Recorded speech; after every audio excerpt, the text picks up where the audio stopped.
What's going on, Cylinder Radio listeners? If you're interested in the nuance of dialogue and things like that, check out my freebie download, Debate to Dialogue, How to Have Productive Conversations About Politics and Religion. Hello and welcome to the next episode of Cylinder Radio. I'm your host, Will Roosh, high school teacher in Los Angeles, trying to bring viewpoint diversity to the mainstream. And sometimes I get to do these in person if my guest is local, and that is the case today. My guest is my personal doctor, and a doctor that I kind of scoured the earth trying to find. I find a lot of similarities between what he's doing in the medical field, and what I'm doing, I guess, in education. And that's Dr. Gary Shlifer. Dr. Gary, good to have you here. I'm excited to have you here. I want to dive into a bunch of kind of big topics and stuff like that, but I really appreciate everything that you've done for, just like right off the bat, for my family, for me, giving me the peace of mind that I've been looking for a very long time. And what you do with your practice is really, really incredible. So I'm excited to have you here and share what you do with as many people as possible. Thank you, brother. I'm so happy to be here. I feel like since you first reached out to me, the podcast was destined, right? Mm-hmm. Yeah. I was kind of aware of your content. My sister followed you. Okay. And then you reached out. I didn't obviously know who it was. Yeah. And then it's just funny because then when you reached out, I'm like, yeah, just make an appointment. You came and I didn't know who you were. I didn't know you had this perspective, right? And sharing the perspective. I just see patients. We had this great first meeting, super fun. Yeah. And then you were so nice to post about it. And then I was like, oh, connected the dots. Yeah. And so it's been fun. It's fun to expand the community online for sure. That's how I felt. So what happened was, just like going back a couple of years, it was like in the midst of COVID, is I was very frustrated. I was at a big doctor network called Kaiser. That's what my insurance was through. And I got very frustrated with my doctors just because they didn't seem to know a lot about just modern ideas about nutrition and lifestyle and things like that. I got very, very frustrated. I put it out to my audience on Instagram, like, does anyone know a doctor that understands the things that listens to, the people that go on Rogan and stuff like that? Like, is there anyone out there? Do those doctors exist? And someone dropped your name, and then I reached out and it was like, yes, like finally. So what I just want to start with is like, what is your background? You are an actual medical doctor, and yet you don't kind of subscribe to the traditional ways of the medical establishment. And that's what I relate to so much, because I am credentialed in California and I have a couple credentials and I went to school for it and all that kind of stuff. Not nearly as much school as you, but I can teach that way. I just don't want to. I don't think it's good. And I'm kind of like a rebel in that space. So that's what I see as a similarity to you. So can you just share like what your background is and how you kind of strayed off of the more kind of status quo traditional path into what you do, and then share a little bit about what you do? Yeah. Well, to answer your question, like I do and I don't. I do embrace the traditional Western medicine practices. I was trained in those styles, and it's all very important to me. It's all very much a part of what I do. And then I don't, in the sense that I also continued to learn after my training. I continued to integrate new things that I learned. Some things I left behind, and some things I continue to use from my traditional training. And I think part of that idea of not being so dogmatic and literally building your practice, your art, applying all of these experiences and skills to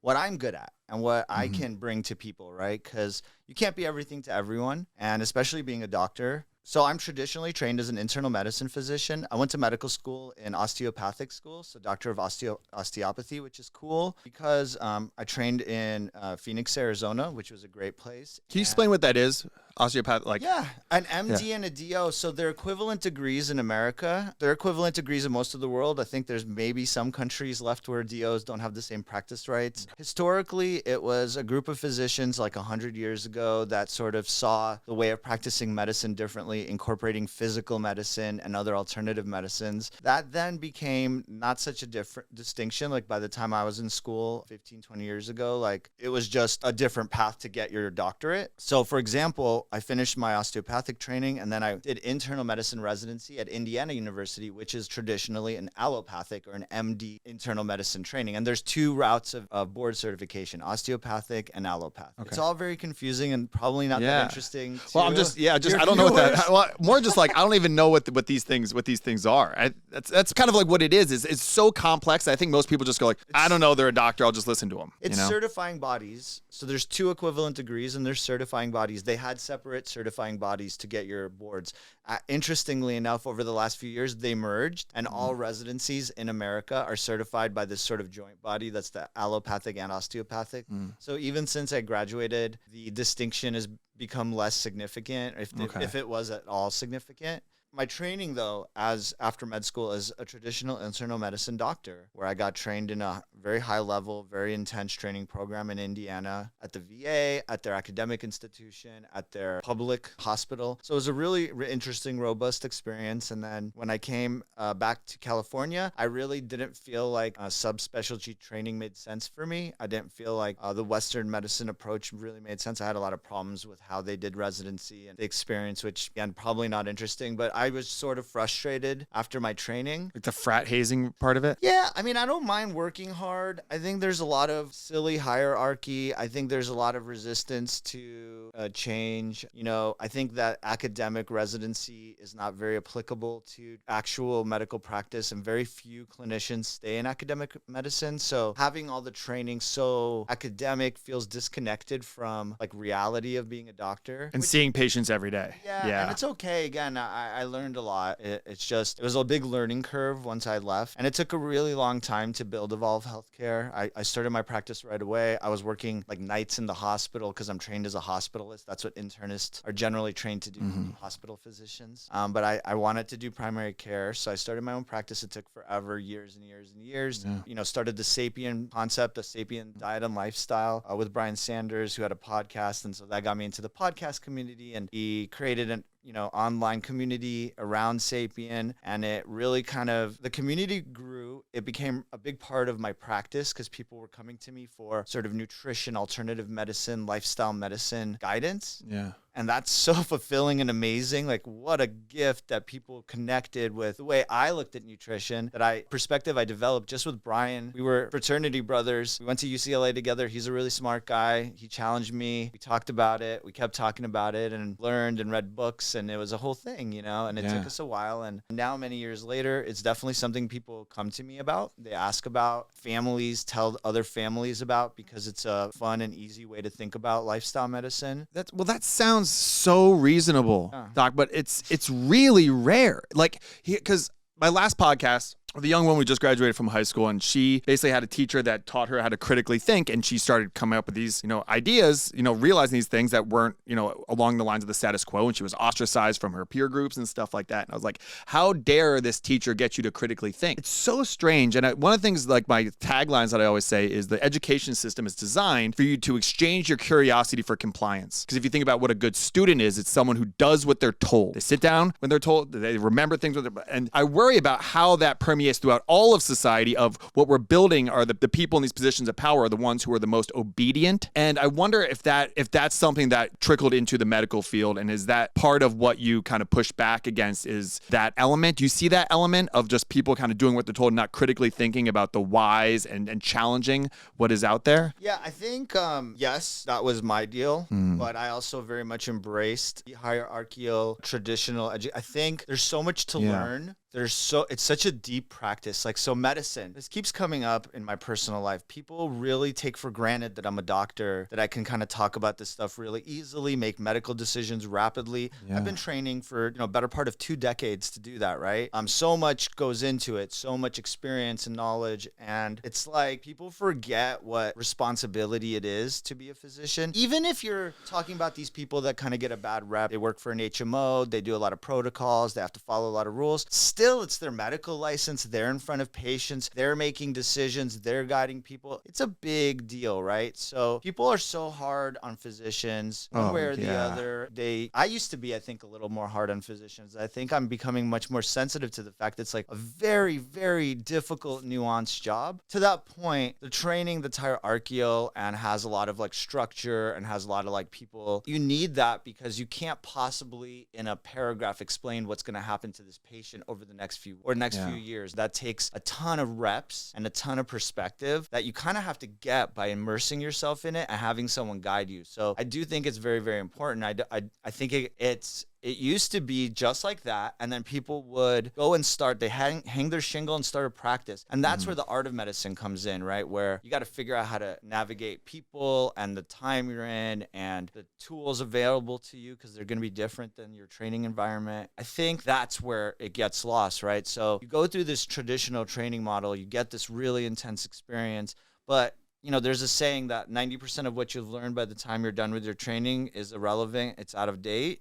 and you got to keep learning. So I think that's what's lost. This idea of you keep learning and you keep developing as a physician. I think there's a lot of fear about like, okay, I recommend an animal-based diet, a low-carb diet. That doesn't mean someone who's vegetarian can't do what I do. It's perfectly fine. I'm not dogmatic about it, but it seems like the sexy or sort of oppositional opinion to say that eggs and red meat are good and that fasting is good, but it's not. It's just something that I've learned. I earned the right to have an opinion. Yeah. I have a doctorate degree, a board certification. I've got over a decade of clinical practice experience, and I get to say that I looked at the preponderance of evidence, and I believe that the guidance for nutrition is misguided and that we must do something different. And I'm not saying that I am right and everyone else is wrong, or that only what I'm saying is the only way to do it. I'm just saying, hey, I think this is a better option for people, and it's evidence-based. I'm not making it up, right? Yeah. This is all, there's evidence. You're just, you look at the guidelines and you're saying, well, that's the evidence. I'm like, well, no, that's the guidelines that look at certain bits of evidence. There are other ways to do it, and there's other evidence to suggest why that might be the better way to, or at least an option. And the other thing about the whole nutrition lifestyle medicine is we're talking about options. We're not talking about this is the only thing that I do in my practice. Right. No. Right. I practice traditional medicine. When someone has a terrible staph infection, they get an antibiotic. Oh, you're gonna wash out not crystals. You don't get a lot of you're gonna wash out your microbiome. Well, I don't want them to die from MRSA. I don't know. I make a clinical decision for the patient with all of the tools at my disposal, all of them, everything that I've learned from top to bottom. And so that's the difference. Yeah, it's a weird thing because I can talk to you like you're a person. And I think that there's a barrier between MDs and like civilians in a way. It's almost like my friends who are like in like the teams, like Army Ranger guys. Like it's like you don't like there's like a barrier between the people who've done that and the other people. And I can't imagine what like the fear of lawsuits and stuff like that just constantly, because it's like, don't screw up, but I need you right now to make this call to save my life. And then if you screw something up, even if you save my life, like now I'm going to sue you for it. Like that is always looming over you. You can't make a mistake, yet I need you to be the one who saves me in all these situations. That's really, really tough. I kind of understand why more and more doctors just like want to err on the side of caution and just like not branch away from the beaten path, because there seems to be some protection among like the herd. You don't have to screw up to get sued.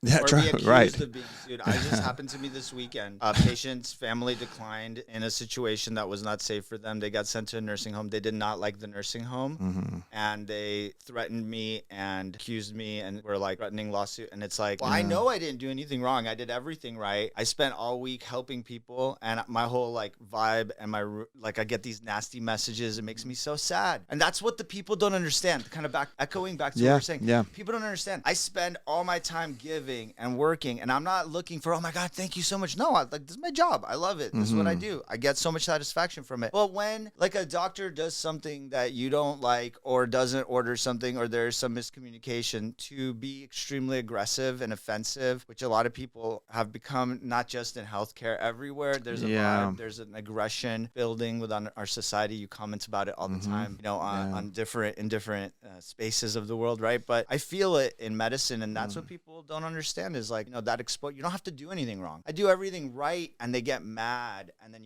it's exposure. It's doing real life work, real life stuff, and then people forget because they see doctors, selling a book or they're, just following the rules. Like, look, everyone has to navigate this world. Is difficult, and the exposure is tough. So yeah, I don't know. I think taking a fun position on nutrition and lifestyle medicine and primary care is really like not that risque. Yeah. It doesn't feel to me anyway, even though it's gotten people's attention. It's not that risque. I'm not saying anything that interesting, really. I'm putting it together in a fun way. I think that's really important. I think with nutrition education, it's about putting it together in a palatable way, in a way that's easily applicable. And I do think I do that with the Sapien Diet and Lifestyle. So that's fun.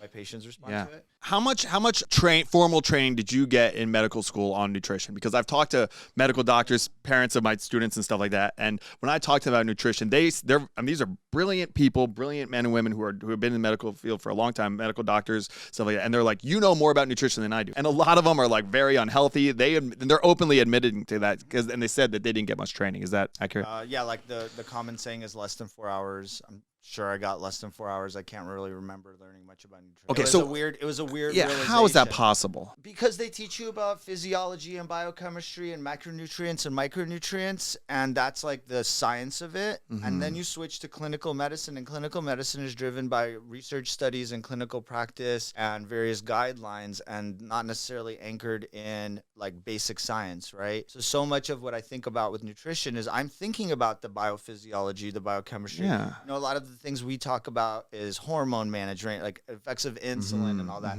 So they'll teach you the effects of insulin, but it's divorced from the clinical practice of eating carbohydrates, which causes you to spike your insulin, which causes type 2 diabetes, right? So it's like said, the connections aren't made. Now, if you ask me why, I think, you know, there's a lot of reasons why bad nutrition advice is propagated in our society, financial reasons, whatever, but it is not a part of medical education. And most physicians don't even comprehend how little they know about it. And once they do, it can be an aha moment, like it was for me. And other times it's very much a resistance and very much I have to see both sides. And then they start looking at, both sides? There's what they recommend, which is based on set of data. And then there's what everyone else is talking about, which is based on a set of data. One is promoted by large organizations like the government and subsidiary organizations. And the others are promoted by independent academic physicians and academics, engineers and whatever, and journalists, and it lives in that space, right? So how do you embrace that space? I don't know. I think it's become easier with the way the government has behaved recently. Yeah. It just seems so strange to me that it's so obvious that if you lifestyle changes of like getting out the basics, like getting a lot of sleep and eating food that it occurs in nature and not eating high processed, like this seems so obvious. It's crazy to me, who a lot of times I'm such a simpleton, and I'm just like, I can't connect how these people who are so much smarter than me and have dedicated their life to helping people become healthier and live good lives. Like, how do they not see that? It's very odd. I think it's odd to a lot of people. Well, a couple things. One, I don't think they're smarter than you. Yeah. Two, you're not a simpleton. That's silly. I'm really not saying that to be self-deprecating. I know what you're saying, but that's not true. And three, the people in power have so many different influences as to their decision making that, in your mind you're thinking about the logistics of what makes sense to recommend to people. But in that position of power, there's a lot of financial, political, social influences that make it very difficult to do their job. I always like to look at the other side of it. It's like, it's complicated. It's tough. It's hard. Yeah. They're making people sick with their guidelines. This is no doubt, but it's hard to change something that makes a lot of people money. Yeah. It's very ingrained. It's not, the food system and how it broke and how it's failing us is not because of some conspiracy. It's a process of decades of changes and financial influences and beating a population and wars and there's just so much, and if you haven't read The Big Fat Surprise by Nina Teicholz, it's a great place to start to learn that history. So Ansel Keys and all that stuff. Just to get that's basic history of sort of what happened. So understanding that gives you some perspective, and then the story continues, and people are writing books now about how things really changed in the 90s and the early 2000s with the pharmaceutical industry completely dominating evidence-based medicine. Not throwing out books, but another book is Sickening by Dr. John Abramson. Yeah, I have that in my notes. Yeah. It really outlines this process and sort of the continuation of what happened in the 70s and 80s that Nina talks about. So it's tough. But we know the information's out there. So you learn to adapt. It sounds a little tinfoil hattish, but the way I explain it to my class is like, what's the one aim of a corporation? Raise shareholder value. So whatever you need to do to bring in money to raise shareholder value, it's not a moral thing. It's a separate entity. Then the individuals within a corporation are going to be moral and have their own sets of morals and stuff. But the job of the corporation is just to raise shareholder value. So if you are a food company, you want to sell a whole bunch of your food. How do you do that? You overload it with things that get you addicted, things that make you feel good in the moment, get you that dopamine hit, and then you try and influence the people who are in charge of things with that money that you bring in from selling your cookies and stuff or whatever it is, then you influence the people who are in charge to try and push that. Like I think that most of us would do that.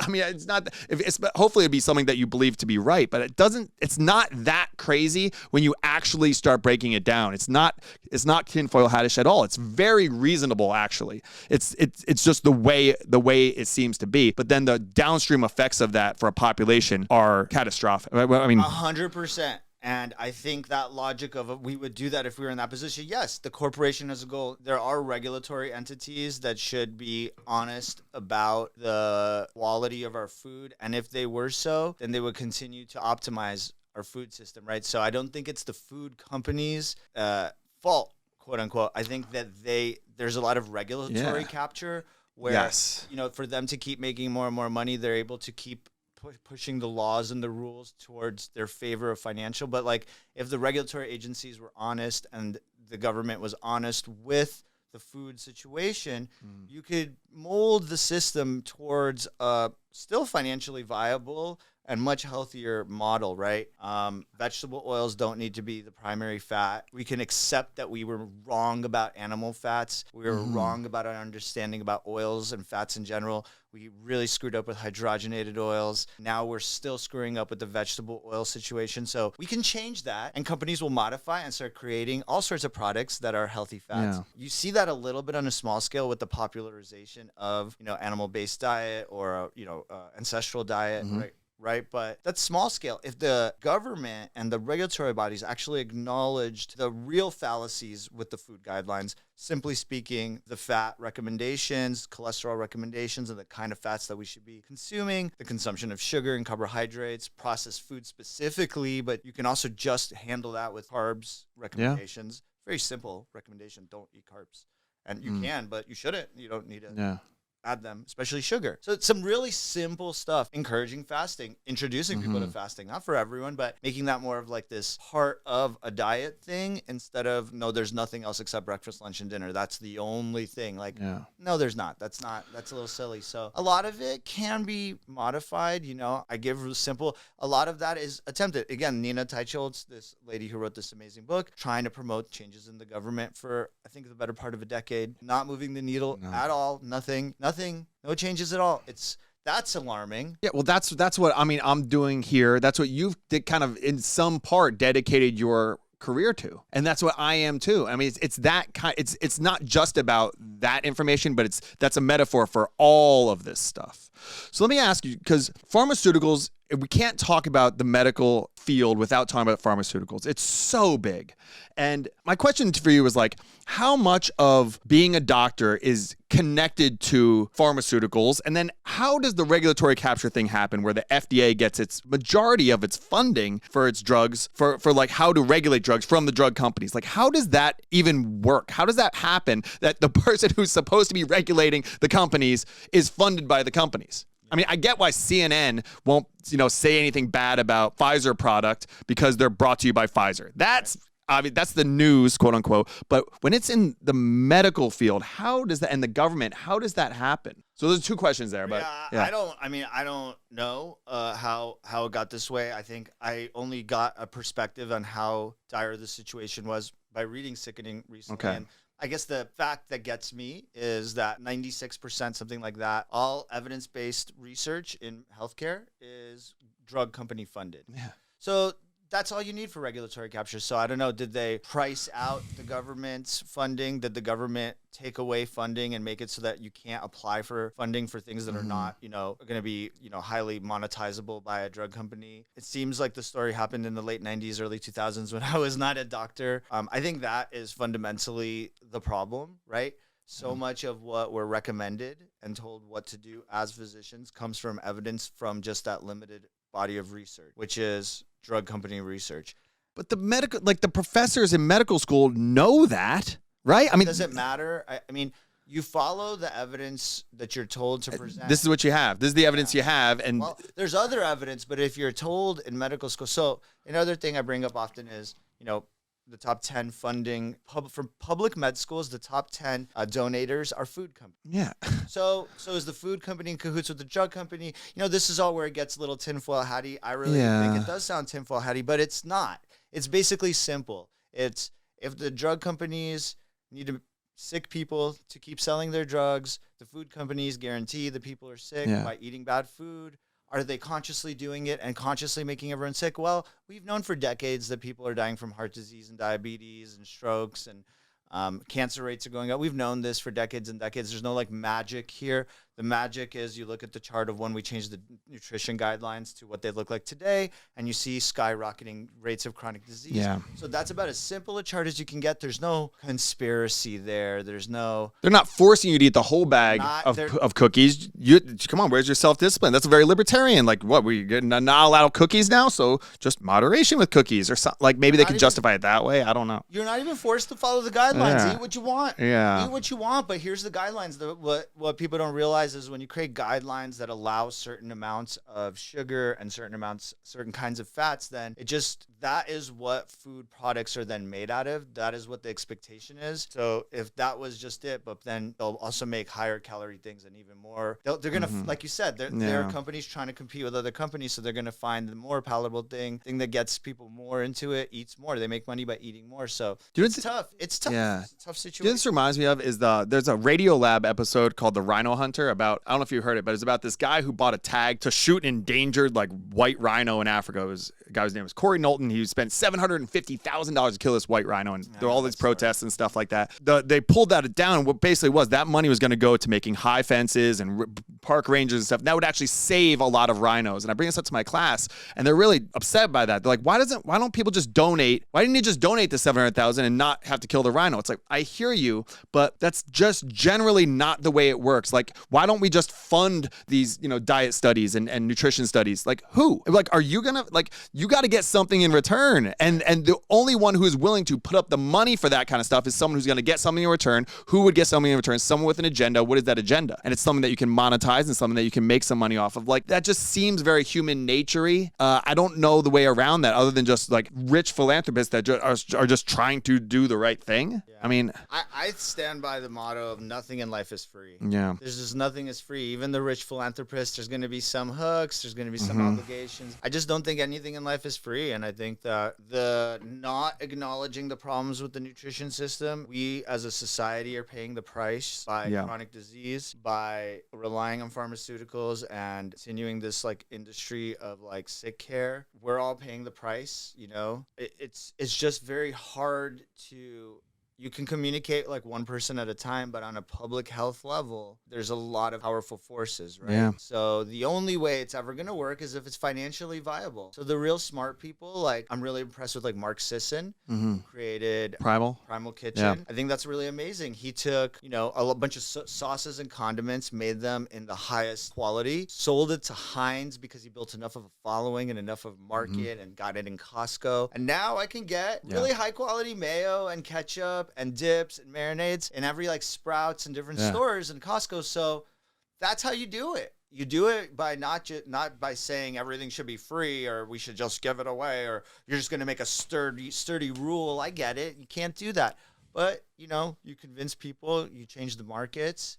Smart people come up with good business strategies, good products, slowly but surely. Yeah, and I think that's, just it's going to happen. So who are the people on the cutting edge? And I think you are on the cutting edge of that in the medical field. Are you to some degree like a pariah among your peers? Because I am, by some people are like, thank you for what you're doing. You're doing what I wish I could do, but I can't for whatever reasons, blah, blah, blah. And then I'm also like, what you're doing is wrong. I get more teachers on my side though, just like kind of behind the scenes. I'm curious if you get more that are like, what you're doing is bad, or do you get more that are kind of like props? I get a lot of props, but it's all biased because there's not a lot of interaction. I run my own business.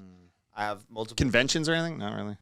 But again, like the conventions are geared towards like-minded people, right? And then every, if I'm doing my hospice business or my facilities practice or my clinic business, it's all people that work with me, people that are like-minded. So I don't know. Maybe there's some, I'm a pariah to some community of doctors that I don't know about. Maybe people get upset with, my perspective. I just think that it's hard because I still practice the standard of care. So like the whole trick is you can get upset if someone takes a really hard line and says like, I'm only going to do this, but I practice standard of care and then I offer my other tools chemicals as an adjuvant. So I just don't think you can really get upset with that because it's the patient's option. Like I will practice the standard of care, do the stuff. If someone requests, like, I want to follow the American Heart Association guidelines, absolutely, let's do it. I love it. Let's make sure we're updated on the guidelines. I know they updated. You know what I mean? That's my attitude. I love that. I want to meet a patient where they're at, and I'll learn something about it. Maybe there's something in the guidelines that are new that are really interesting to me that I didn't catch through my like normal updates, right? So, but you should offer people options. I think that's the only difference. I offer people the option of this kind of lifestyle medicine approach. For lack of a better word, I think that makes the most sense. Yeah. It's attractive to you. It's attractive to lots of people. Great. There's some people that it won't be attractive to. Great. There's a doctor out there for you. I'm one person. I'm trying to train more people. I've got Dr. Dan. I've got my nurse practitioners. It's lovely. They love it. They're people that are like-minded. If you don't like it and you come to my practice, go away. There's another doctor that can help you. It's not a big deal. Everyone gets so upset about this stuff. There's room for everyone. It's really important because in this time where everyone is like, I'm right, you're right, I'm right, it's this way or the other way. Relax. I think it's important to remember that. Yeah. I'm a great guy for a lot of people, and for some people, I'm not their cup of tea. Yeah, I mean, I think that's hopefully the way to. I'm definitely that way with education as well. One of the things that comes up a lot is like when it comes to a whole bunch of issues. It could be about vaccines, it could be about the abortion issue, all these kinds of things. Is the saying that it's between the individual and their doctor, and I understand that concept a lot. I think that is a unique relationship of like, we're working here to get you as healthy as possible. But I heard stories about this, like during the COVID time, about pharmacies who refuse to fill like ivermectin or whatever, like, medicines and stuff. And then you shared with me that pharmacies do that, like even not even for like, controversial things, but just like pain meds even. All the time. How is that? So how is that possible that a pharmacist can say, I'm not going to fill, like whatever happened to that between the patient and doctor? Like, better will help me than a pharmacist will. So how can how does that work? I mean, I think, obviously the drug war was a big mess and they overshot. I think that a pharmacy is an independent company after all. So a lot of that refusal that I experience is independent policies, internal policies. Okay. There was a time where ivermectin you weren't supposed to prescribe it, but that was very short-lived actually. Okay. But all of the major pharmacies created internal policies to use that drug as an example. Yeah. So everyone should remember that this is in fact a capitalistic nation and all of these companies are independent companies. Yes, So Walgreens can just do that? They can make any internal policy they want. They can reserve the right to refuse service. Yeah, I guess so. do I, by the way. I reserve the right to refuse service. When this person threatened me, I'm like, I'm done.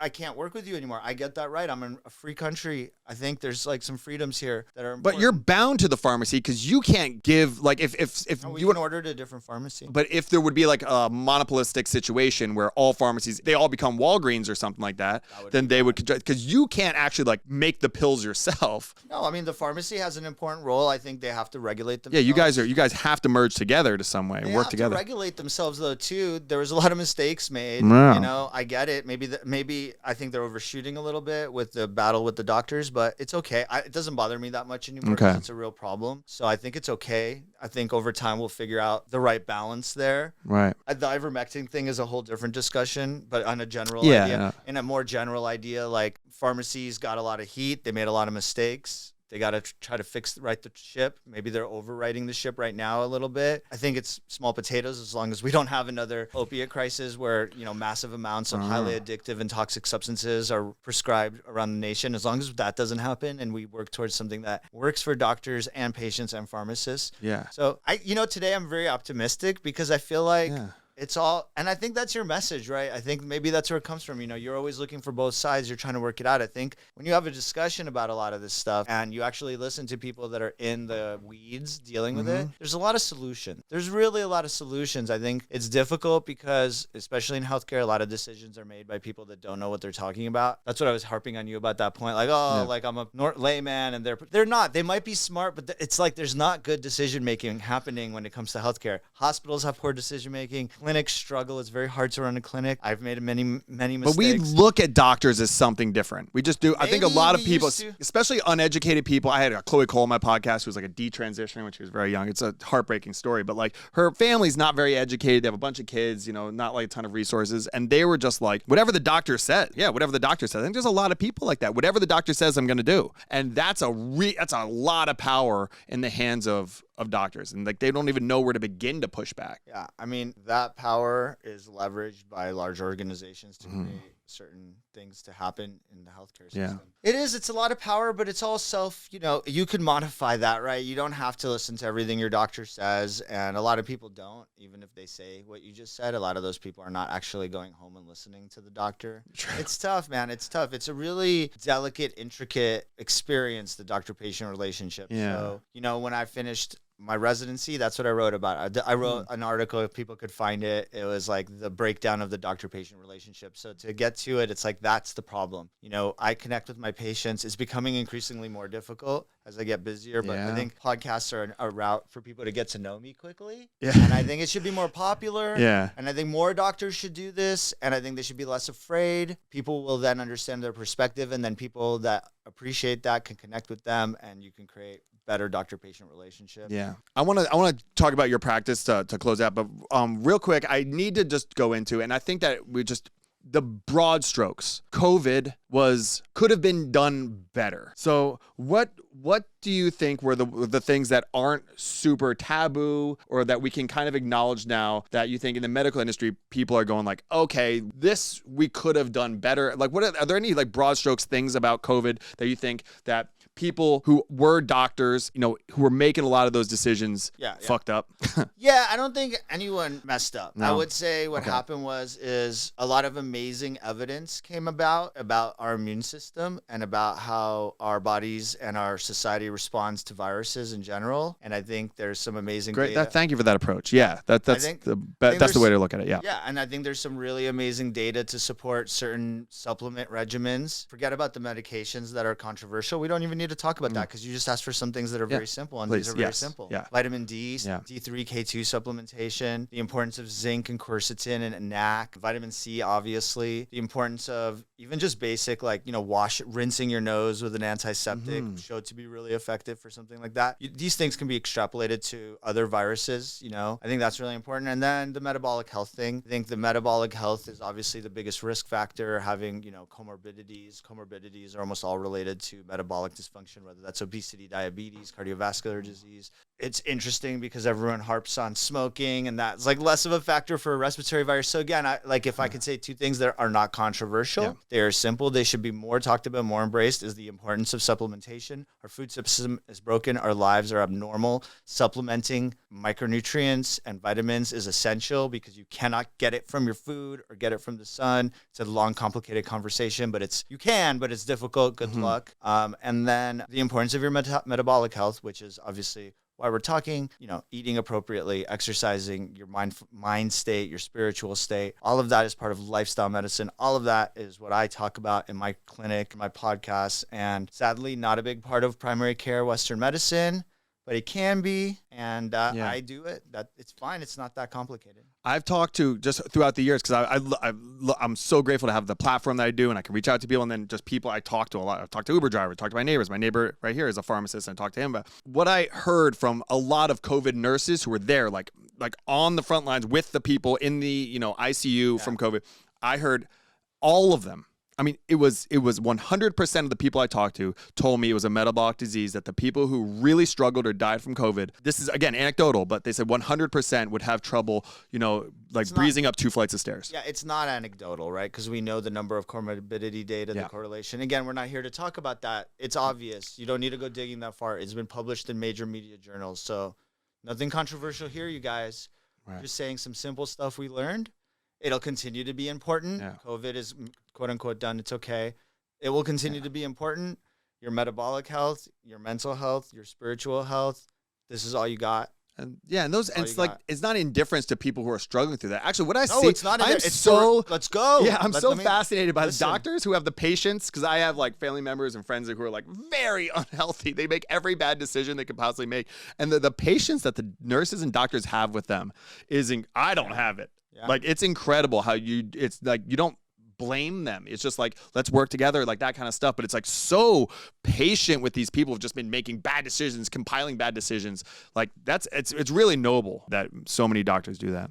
That's the job. That's It's the being a job. guiding light. That's it. I mean, that's why you don't need to harp on people. They have different perspectives, different approaches. Doesn't matter. Their goal is the same. Yeah, I guess, you know what? I'm so impatient with people, but in my classroom, I'm super patient, even with kids who are being a-holes, like all that stuff. I am, so you know the journey. Yeah. So what I know is the journey. I know that person who ripped me apart with their negative comments, I know I get them. They're suffering. Their family member is dying. The healthcare system is broken. It's not what they expected. They're frustrated with it. They're blaming someone. It hurts me, but I'm not like, it's not personal. It's just part of the deal, you know? Yeah. Part of the deal, and that's like part of the deal. And so, you know, if it's not me, but like your healthcare provider, your nurse, your NP, your PA, your dentist, all these people, your dental hygienist, these people that serve you to help you to feel better, to look better, to get your life together, like love those people because whatever their approach is, they're giving themselves to you when they're there, and that's hard. Yeah, I love that. Like, you know, that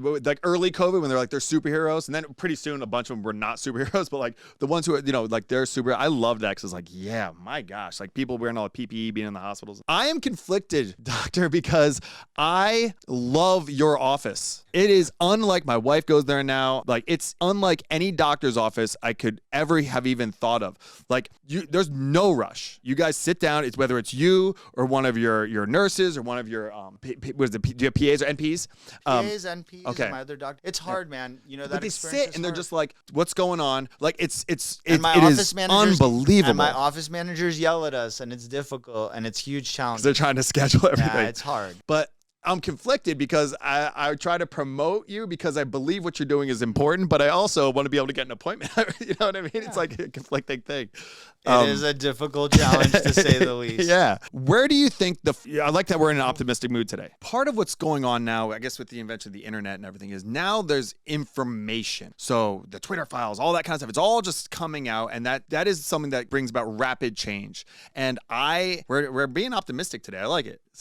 I can get pessimistic, but I want to be optimistic. That's why traditionally, like when in politics, I'm more progressive, is I believe in moving us forward, and I think we can. There's a problem with in education. I think the problem is scale. I know I'm a good classroom teacher. I know that I can connect with my students. I have 17 years of history doing it, all different demographics. I'm good at that.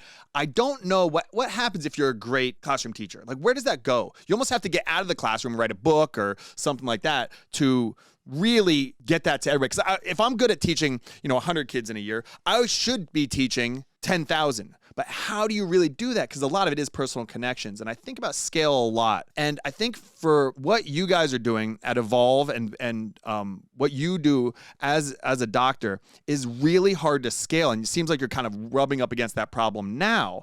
But it's what needs to get done. The best doctors should be being the doctor for everybody. The best teacher should be the teacher for everybody. The best, whatever it is. I think that's a Naval Ravikant idea.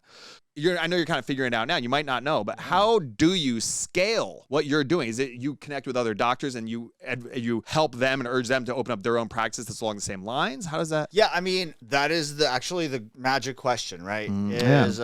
I've built this on my blood, sweat, and tears. I will burn out. Yeah. I spend my entire life. My wife spends her entire life, and all my friends, bless their hearts, spend their lives to keep me from going insane. Because it's hard. And this podcast, I've never talked about this stuff, but it's actually a really important thing because anytime you see a successful doctor or a successful personality, someone who's like putting themselves out there, there's so many moments of difficulty and despair. And it's not always like you messed up or you did something bad. It's part of the deal when you have all this exposure. So, how do I scale it? Because I want to share the story. I want to share what I've learned, and super difficult. On a business standpoint, I brought in, very lucky to find a like-minded physician. Mm-hmm. I trained personally a few nurse practitioners that execute.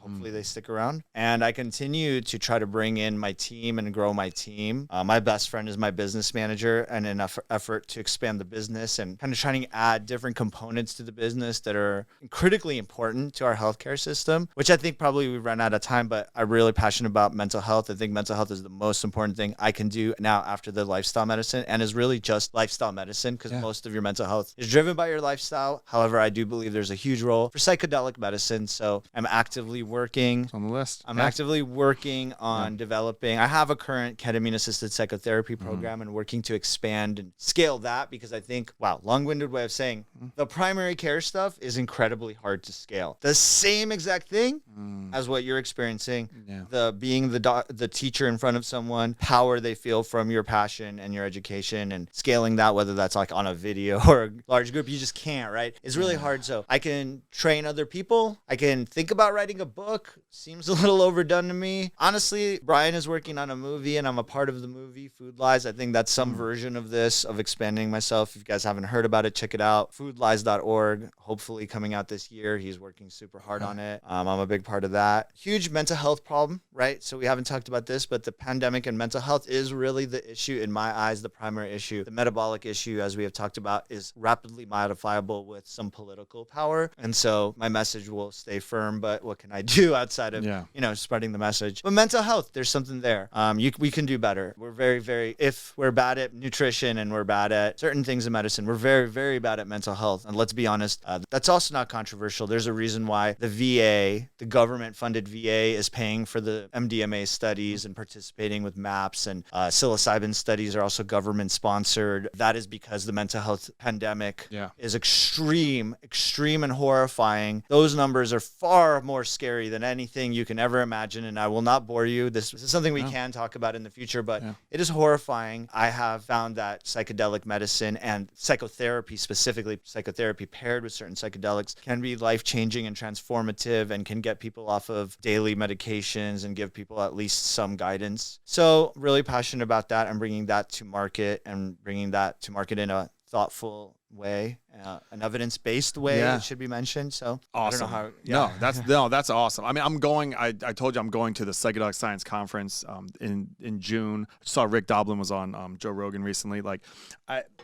what's cool is that it's not what was it, Ken Kesey, like bringing it out of the lab and just giving it to everybody. Now with Roland Griffiths doing it, what he's doing at Johns Hopkins, it's very science based. It's a bunch of eggheads working on this stuff. It's not just hippies who are just dropping acid and like here, giving it out in Kool-Aid or whatever it is. It's like very, very well done research, it seems like, and they don't even know what to do with it, with the results. They're like, this is unbelievable. Yeah, there's a couple of things. So first of all, that whole hippies dropping acid thing is over 50 years old. So let us not forget that was quite a long time ago. And yes, things are dramatic. But that did shut it down, right? I mean, there was a number of things that shut it down. A number. It was, again, the drug war and the psychedelic movement of the 60s and the political sort of pushback. It's a very deep conversation, very deep, because there's a lot of layers to why that happened, both societal and political, and mistakes were made. And for the record, LSD, which was like the drug of that time, it feels like, is not currently under research and not recommended. And I do not promote the use of LSD in a medical setting. So again, not that it's bad, but like, since this is a listen to podcast, there should be like a very clear distinction that. Is it less researched? Well, it's just, first of all, it's There's not less data therapeutic. Drugs that are going to be beneficial therapeutic, you can't have a disassociative, highly disturbing experience that lasts for 12 hours. You'll never make that a therapeutic intervention simply for like, it's just, you can't tackle, like, how do you get 12 hours of a LSD experience and sort of train people how to manage it, right? Like, maybe in the future, I always say maybe in the future, because with the embracing of psychedelic medicine, there is a role for LSD, but that role is many, many decades away, in my opinion. So what's on the horizon? It would be we currently, psilocybin, MDMA. On the horizon is psilocybin, MDMA, and ketamine. Currently present is ketamine and marijuana. And I include marijuana, and I think it's a very special drug.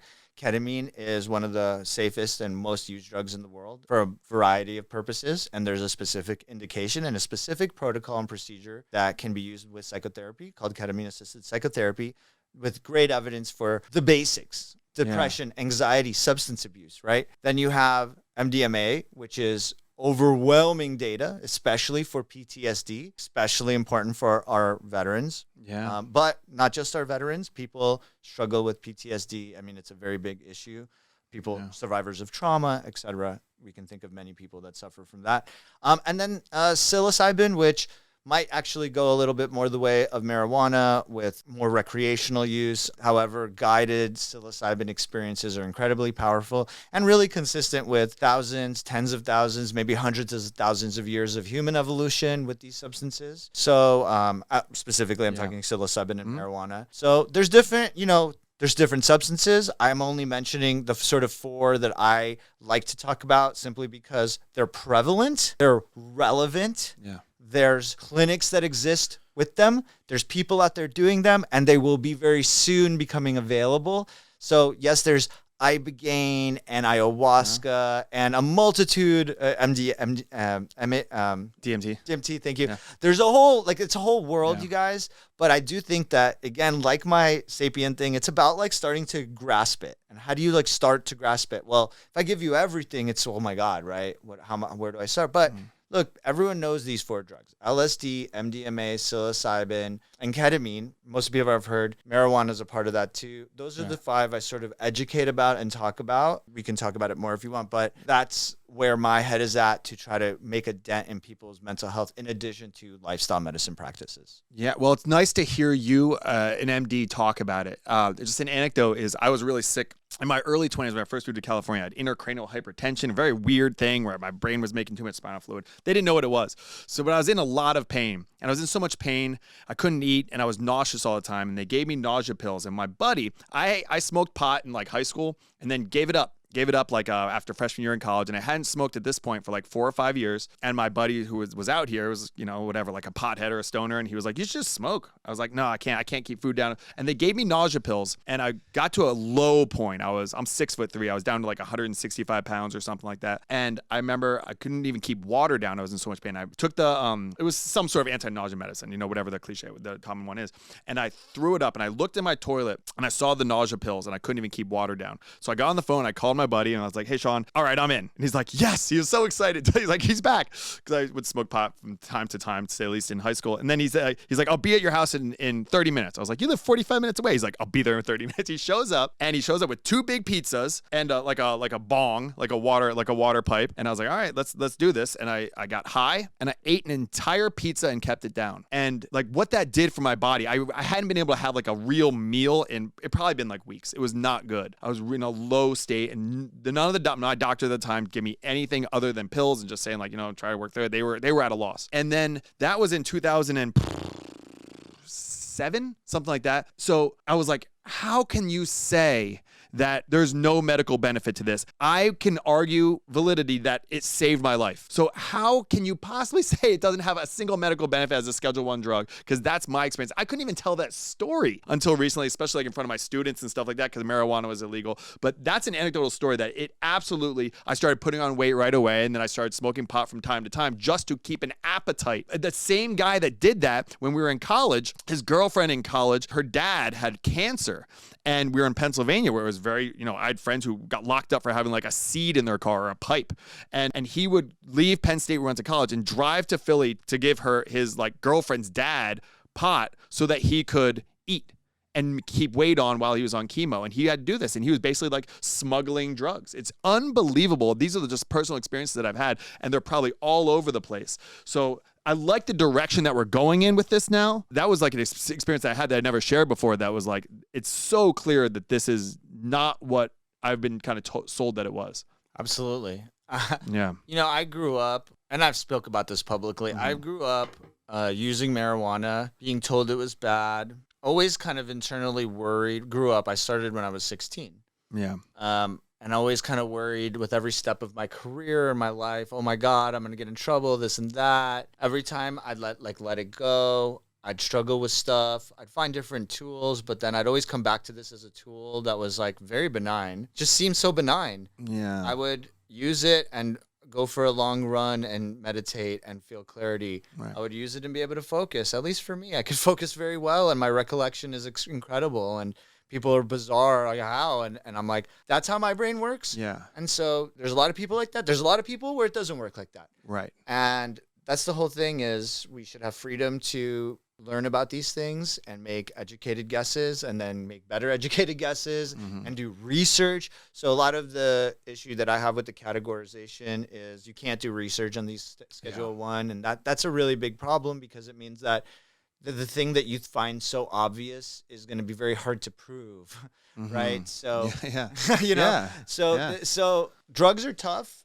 I think they're one of the most important, drugs are food, food is drugs. It's all, this whole conversation, you can make all these connections between the food and drug industry and how I perceive food and drugs and how it's part of lifestyle medicine, how it's all really just one thing. And we really just messed it up, messed up the way we think about it. People confuse, using Zofran for nausea and using marijuana for nausea. Yep. That's just two drugs that you're using for the purpose of suppressing nausea. Whether one was somehow vilified and made illegal and all this bizarre stuff when it's clearly has an overwhelmingly great safety profile and has obvious benefits because it is already, you can get Marinol, you can prescribe Marinol for this. So it's insane to say it's Schedule 1 and then have that substance FDA approved to be used as a drug. What? So what you're saying, does it make sense? It doesn't make sense to your mind because it doesn't make sense. Yeah. It literally just doesn't make sense.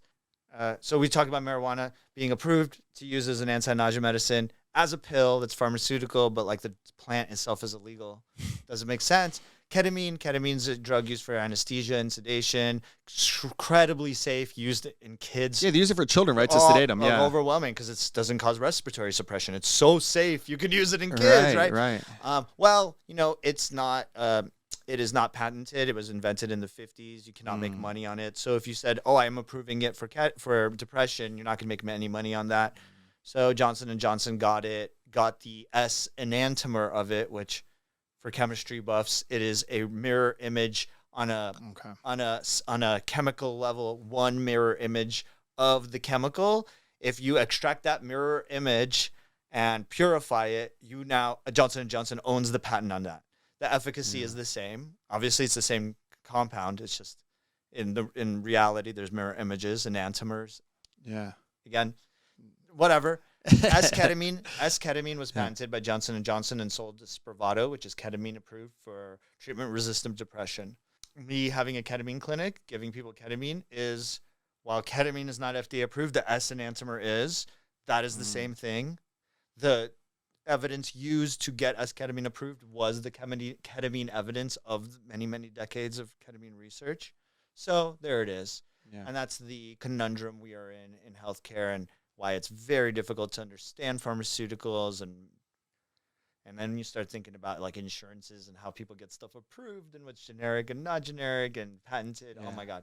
It's all very, very confusing and difficult and frustrating. We're going in the right direction, though. I had Carlos and Larry from Decriminalized Nature on the program. They're awesome, and they were behind getting psilocybin legalized in Oakland and stuff like that. Awesome guys. And I worry about talking like this because I worry that you're a school teacher and you're talking about drugs. I'm not promoting drug use. I'm saying that we need to figure this out. We need to research this stuff. And you saying that you've used cannabis, that the people who are entrenched in that old style of thinking, oh, well then that somehow degrades you in some way. But really, it's 2023. We've had cannabis legal in many, many states. We already have the evidence that does it. The stigma's still there, though, don't you think? No. For some people, for some people maybe listening to it, I'm over it. I'm going to move forward. I don't really care. I don't really care. It's legal. It's legal in my state. The government makes it legal for all sorts of purposes that they can monetize. Why is the federal government? I don't know. I'm not in the federal government and I'm not a politician. I don't care. It's very hard to assess all of those things. But I know it's safe. I know it works for many, many patients. I know it's legal and I don't know. It's not that controversial. So I think people need to hear that and we need to evolve and move forward. It's very, very important because technology is moving forward faster than our brains can evolve. And if we don't do any change, we're screwed and we're going to be stuck. Yeah. We're not going to get into it, but AI is a real thing. It's going to be transformational. In the 90s, the internet, ha, ha, ha. And now our lives are transformed. AI, to 2022, it comes out, ha, ha, ha. In 10 or 15 years, your life will be transformed by this technology. Completely. Sure. I don't know how. I'm not that, but technology and life and reality, moving forward.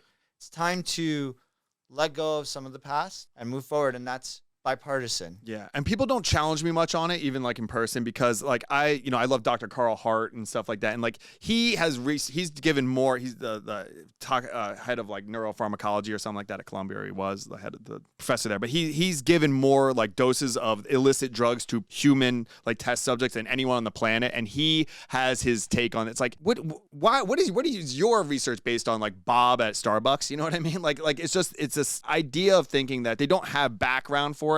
So to hear someone who understands the human body and the way that chemicals work in the body, like yourself, to say these things, it's like, your uncle who's, whatever, working at Walmart, like who's against it. Like, yeah, but what's that based on? Like we have to, like, you're evidence based. So let's look at the evidence. And I think that's what's so important. Well, hold on. Evidence based or not, I get to have an opinion. So does Uncle Bob. Do I think my opinion based on my doctorate degree, my multiple publications in major science journals, more valid? My over a decade of clinical practice, is my opinion more relevant? I think it's more relevant. Both opinions are valid. You decide who to listen to, but like there should be some consideration for someone's credentials and experience. And if you actually pay attention to those with credentials and experience, we disagree. This is critical. We're supposed to disagree. Yeah. It's okay. I'm cool with people that support veganism as a health fad and diet. Cool. I disagree. It's okay. There's patients that want to do that. They can go to you. I don't support it. I can't support it. Whatever.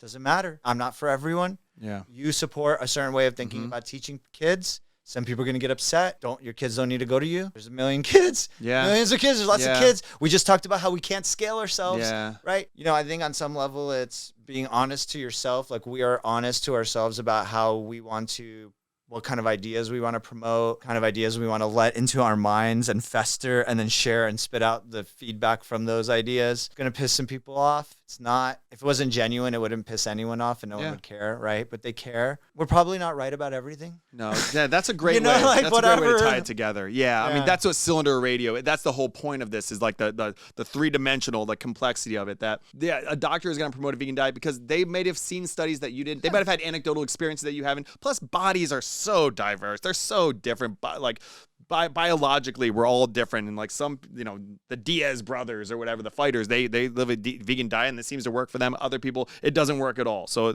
depending on what your hobbies are, what makes you feel good, also in terms of like, your contributions to like the environment and animals and all that kind of stuff. Like, yeah, I think that's a great way to kind of to put a bow on this stuff, is like let's hear it all. Let's hear it all. And then you got to, make your best judgment with like just being discerning, be a critical thinker and things like that. Doctor, where can people follow all of your stuff? So again, I'm torn, but I want you to keep growing and keep doing what you're doing and scale it. But I want to just be able to get an appointment. Yeah. So where can people kind of like follow what you're doing? And if they're in the LA area, especially in the San Fernando Valley area, I guess you can go to the amazing office. So my company's called Evolve Healthcare, just evolvehealthcare.com. And then I'm really only active on Instagram, which is at drgaryevolve. I hope to be more active, but it's hard. Yeah. And I mean, I'm pretty available. People like you can reach out to me. But honestly, if you are interested and you're in the area, just call the office and make an appointment. People seem to want to reach out on social media, and it's great. But like, just like my experience with Will, I'm just going to say to make an appointment, and then you're going to have to wait a little bit to make an appointment, and then you're going to see me, and I'm going to say, hi, how can I help you? Like, there's no magic. I don't treat anyone differently. Everyone's the same to me.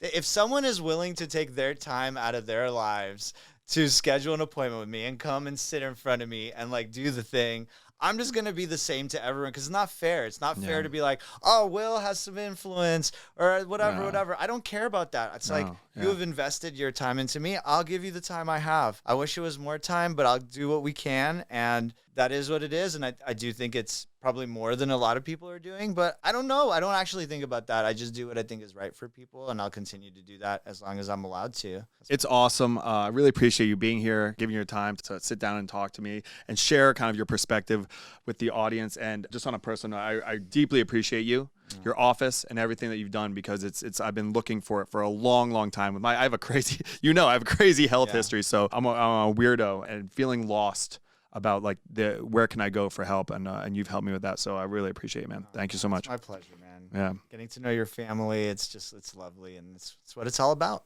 Yeah. All right. Thank you for listening, guys. If you enjoy these kinds of complex conversations and want to try to apply them in your own life, check out my free download, Debate to Dialogue, a guide on having productive conversations on religion and politics. It's available at www.cylinderradio.com/debate to dialogue.